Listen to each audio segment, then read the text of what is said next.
My stepmother, Evelyn, smirked as I walked into the probate courtroom without a civilian lawyer by my side. She leaned over to her high-priced legal team and whispered just loud enough for me to hear, "She's helpless. We're taking everything." For 10 years, Evelyn assumed I was just a quiet family outcast who ran away to join the army because I couldn't cut it in the real world. She thought I was an uneducated, broken daughter she could easily intimidate and strip of my father's life legacy.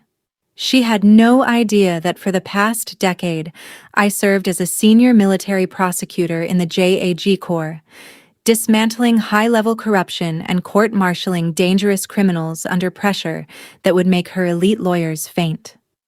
When the judge entered, looked directly at me and said, "Good morning, Colonel." Evelyn's smug smile instantly shattered.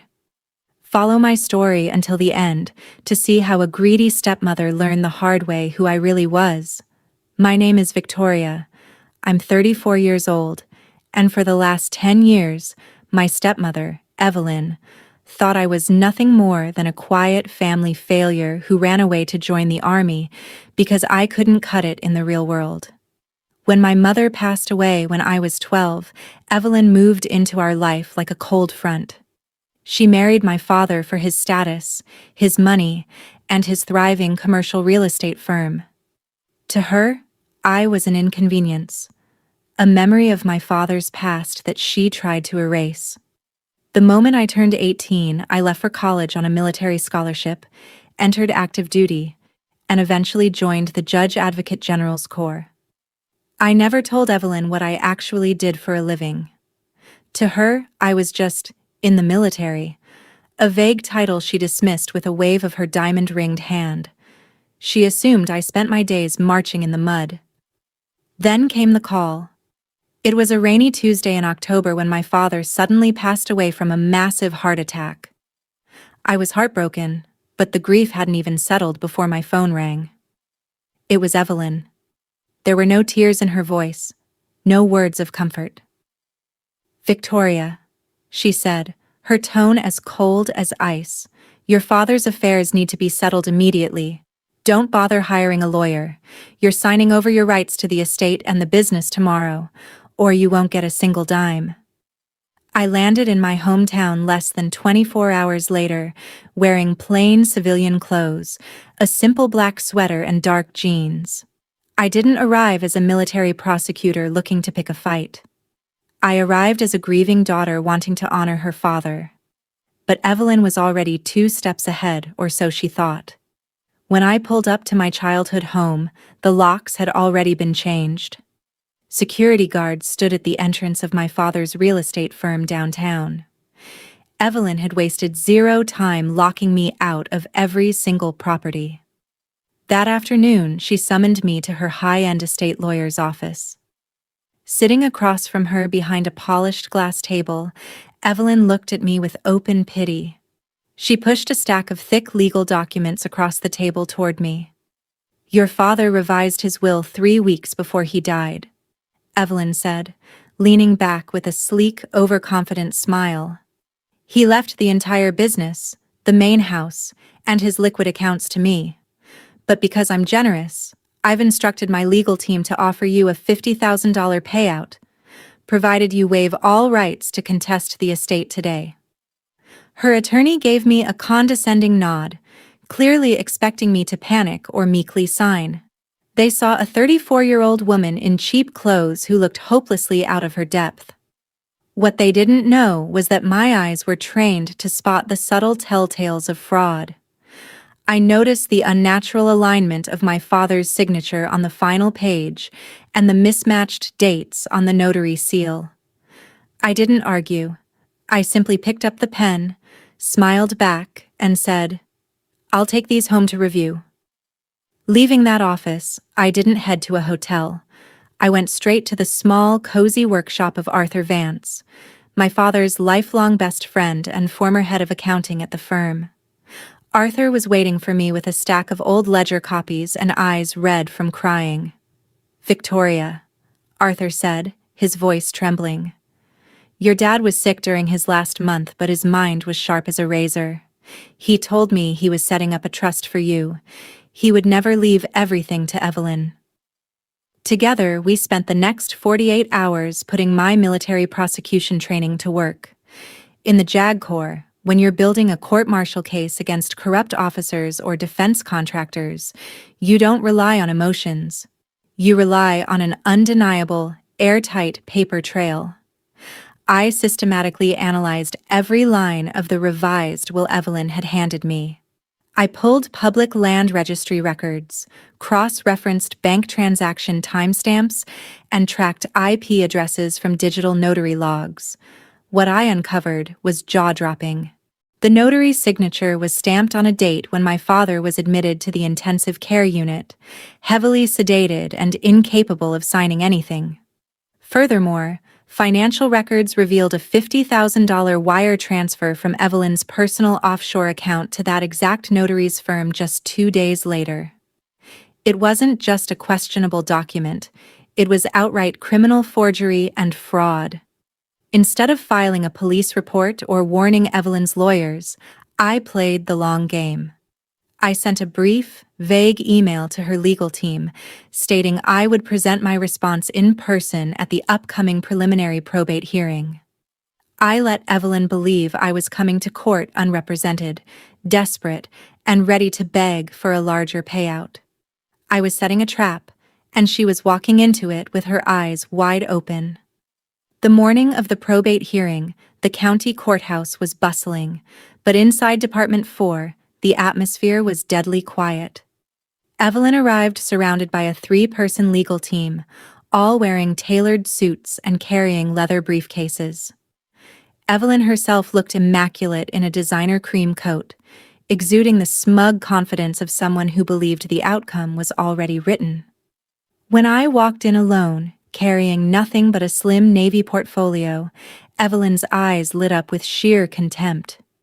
She leaned over to her lead attorney, a slick, high-priced lawyer named Richard Vance, and whispered just loud enough for the gallery to hear.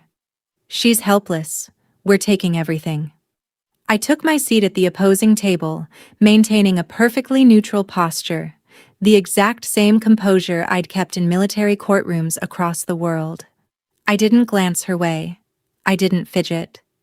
I just waited.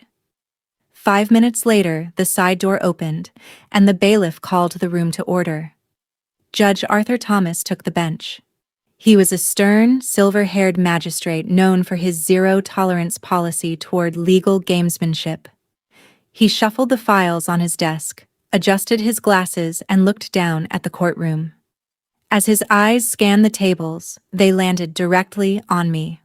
A brief flash of surprise crossed his face, quickly replaced by deep respect. "Good morning, counsel," Judge Thomas began, his voice echoing through the timbered room. Then, looking right at me, he added, "And good morning to you, Colonel Grant. It has been a long time since I saw you in action." Evelyn's smirk instantly froze. She blinked, her head snapping toward her lawyer, who suddenly looked like he'd swallowed glass. "Colonel?" Evelyn whispered, her voice cracking slightly. "Yes, Your Honor," I replied, standing up with effortless posture. "Victoria Grant, appearing pro se on behalf of my father's estate." Before Evelyn or her attorneys could recover from the judge's salutation, I stepped forward to the podium. The quiet, grieving daughter they thought they were dealing with was gone. Standing in her place was a veteran trial attorney trained to break down complex fraud under high-pressure conditions. "Your Honor," I began, my voice calm, steady, and projecting throughout the room. "The defense moves to invalidate the revised will presented by Mrs. Grant's counsel on the grounds of deliberate document manipulation, forgery, and financial fraud." Richard Vance, Evelyn's lead lawyer, scrambled to his feet. "Your Honor, this is absurd. This is a simple probate matter, not a military tribunal. My client holds a fully notarized—" "A notarized document, Mr. Vance?" I interrupted smoothly, turning to look him dead in the eye. "You mean the document notarized on October 12th at 2:15 p.m.? The exact date and time my father was intubated in the ICU at St. Jude's Hospital, rendered completely unconscious by medical sedation. I pulled a crisp set of exhibits from my portfolio and handed them to the bailiff to pass to the judge. Exhibit A contains certified ICU medical logs proving my father's incapacity, I continued. Exhibit B is a forensic handwriting analysis conducted by a certified federal expert, demonstrating that my father's signature was digitally forged. And Exhibit C shows a $50,000 wire transfer from Evelyn Grant's private account to your notary's firm 48 hours after the alleged signing. The silence in the courtroom was deafening. I looked back at Evelyn. The color had completely drained from her face, and her hands were trembling violently. Her high-priced attorneys were frantically looking through my exhibits, their mouths open, realizing in real time that their key evidence was a giant legal landmine. I had completely dismantled their entire case in less than 5 minutes.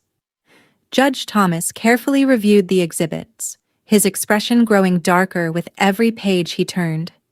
He removed his glasses, set them on the bench, and glared down at Evelyn and her legal team with cold fury. "Mr. Vance," the judge said, his voice dripping with disapproval. "In my 25 years on the bench, I have rarely seen a more blatant, shameless attempt to defraud an estate.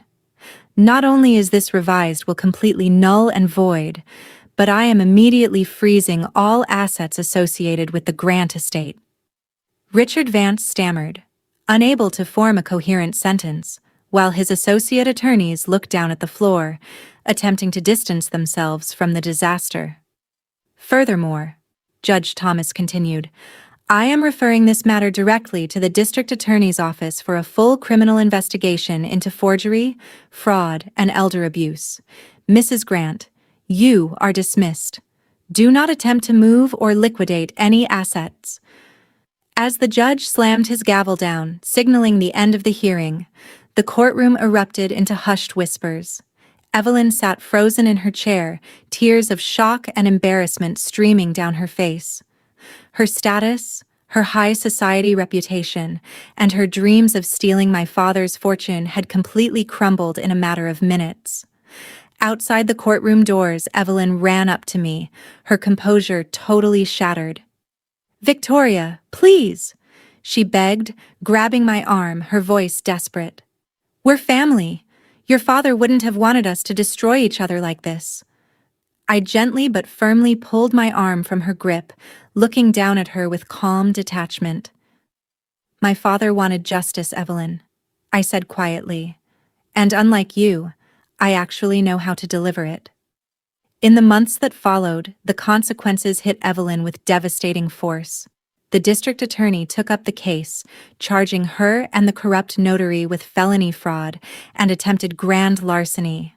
Faced with mounting legal bills and no access to my father's money, Evelyn was forced to liquidate her personal luxury items just to pay her criminal defense attorneys. Her high society friends quickly abandoned her as the scandal hit local news headlines. Using my father's original, untampered will, I stepped in to oversee his estate and protect his life's work. I appointed Arthur Vance as the head of operations for the commercial real estate firm, ensuring that my father's employees were taken care of and that the business was run with total integrity. Instead of keeping the fortune for myself, I established the David Grant Legacy Trust, a charitable fund designed to support veterans transitioning into civilian legal careers. Standing in my father's old office, looking out at the city he helped build, I finally felt at peace. I knew he would be proud, not just because his legacy was preserved, but because his daughter stood up for what was right without compromising her values. Strength isn't about bragging or showing off your power. It's about staying silent, observing, and knowing exactly when to act. So, what would you have done if you were in my shoes? Would you have confronted her right away, or would you have played the long game like I did? Drop your thoughts in the comments below, leave a like if you enjoyed this story, and subscribe for more dramatic stories.